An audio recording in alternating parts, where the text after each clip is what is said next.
তুমি বিশ্বাস করো শিবাজি, শুধু শুধু দারোগাবাবু আমাকে ধোকে দিন মজুরি করে খাতা, জোরটা খাতা নেই, জোরটা জল খেয়ে শুয়ে থাকতা। तब झूठ मूठ तेरा नाम में थाम में क्यों डायरी किया? जो बस फर्जत चोरी नहीं करने से काहे झूठा इल्जाम लगाएगा? কারণ আছে। क्या कारण है? আমার কাছে 100 টাকা পাবে যোগেশ, 1 বছর হলো সুদ বাটা কিচ্ছু দিতে পারে। क्यों नहीं दिया? খেতে নেই পাত্তা, কোত্থেকে দেগা। सब क्या हुआ? আমার গাছে নারকেল হয়েছিল, এই একটা নারকেল নিয়ে বাজারে যাচ্ছি, হঠাৎ পথে জমি ভাটা শুনে দেখা, বললে সুদ দিস নি, নারকেল দিয়ে দে। মনে করো আগের দিন পেটে দানা পানি কিছুই পড়েনি, পথের মাঝে এই নারকেল নিয়ে টানা দিলাম বেতন পেটে। ओए सियारा, तू बेटा मुसलमान और ब्राह्मणेर गाয়ে लाथी मारा, नरक में भी तेरा भाई नहीं होगा। কানে তুমি ব্রাহ্মণ বলছো শিবাজি, ও বেটা চামারের হবে। 1 মন ধান দাদন দিয়ে 2 মন আদায় করে, টাকায় 8 আনা করে সুদ নেয়। ওকে যদি তুমি বামন বলো, আমি তাহলে মৌলবি। আজকাল তো মেয়ে ছেলের মতো পাছাড়িয়ে কাঁপতে বলবো। 1 লাথি মেরেছে, না হয় আপনার জেল হবে। তবে জেল থেকে বেরিয়ে এসে এইবার বেটাকে 2 লাথি মার। এইবার মেরেছি পেটে, এরপর মারবো বেটার মুখে। चोरी केस দিতে পারলে না, এটা বাটাকে আমি ভাবলাম যে আপনি যদি রাগ করেন স্যার, আমি স্যার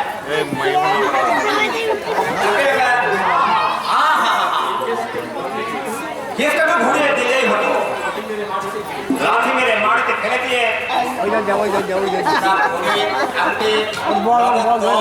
টাকা চিন্তা করেছি।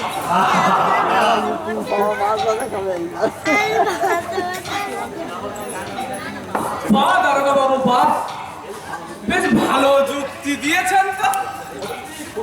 সত্যি খোদা যে আপনাদের কিভাবে প্যায়দা করেছে তা ভেবেই পাই। চুপ কর হারামজাদা, বেশি খবর করে লাথি মেরে দিয়ে ফাঁকি করে আনছো। সমাজে যদি বস্তানদের কিভাবে শাস্তি করতে হয় আমার তা ভালো লাগে না। মুখের কথাই হবে না স্যার, এই থানায় নিয়ে গিয়ে আচ্ছা করে বাস তোলা দিই, সব কথা ফরফর করে বেরিয়ে যাবে। বেটা পাজি নুন আনতে পান্তা ফুরায়, আবার মুখে বড় বড় কথা। জানেন স্যার, সেদিন সেদিন সেই লাঠি খেয়ে আমি 7 দিন বিছানায় পড়েছিলাম।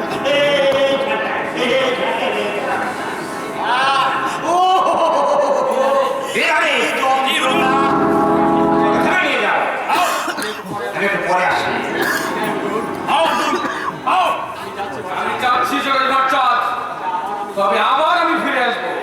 এর মধ্যে যদি আমার বউ বাচ্চার কিছু হয়, আমি কিন্তু তোমাকে সহজে ছেড়ে দেবো না জগন্নাথ চাঁদ। এর বদলা আমি নিশ্চয়ই দেবো, আর যদি তা না দিতে পারি তবে নিশ্চয়ই ইনশাআল্লাহ।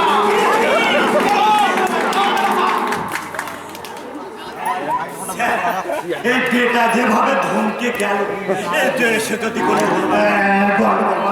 হাঙ্গামা বাঁধালে আমাকে কিন্তু স্যার এই একটা কথা শুনলাম স্যার, এই সত্য মিথ্যা জানি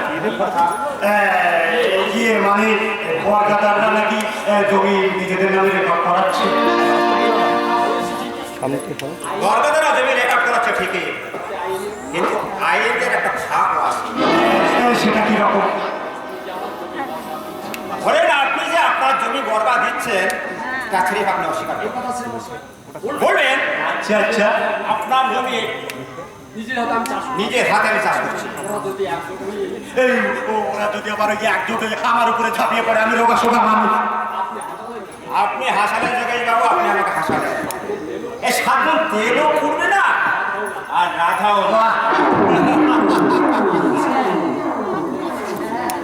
কিন্তু স্যার আপনার এই হরিদ্রা ডাক চাষিদের খবর সবার প্রত্যেকটা দিন মধুর চাষিরা চাষির গলায় ফাঁস লাগিয়ে আপনি না হয় ওই সাতকড়ি বাবুর বাড়িতে যাবেন নাকি স্যার? গেলে কি কিছু পাওয়া যাবে?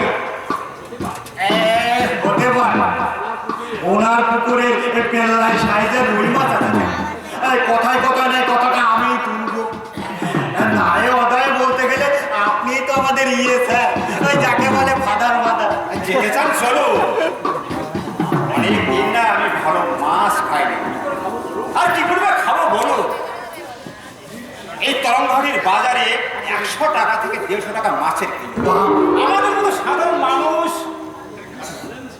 কি যে বলেন স্যার, আপনি যদি সাধারণ হন তাহলে অসাধারণ কি? আপনার কথা আমি গিন্নিকে তাই বলছিলাম যে গদাধর বাবুর মতো মানুষ আছে বলে এই দেশটা এখনো চলছে, নইলে কবে গোল্লায়। আসুন, আমাকে থানায় যেতে হবে। ওই আব্দুল টাওয়ার ওপরে একটা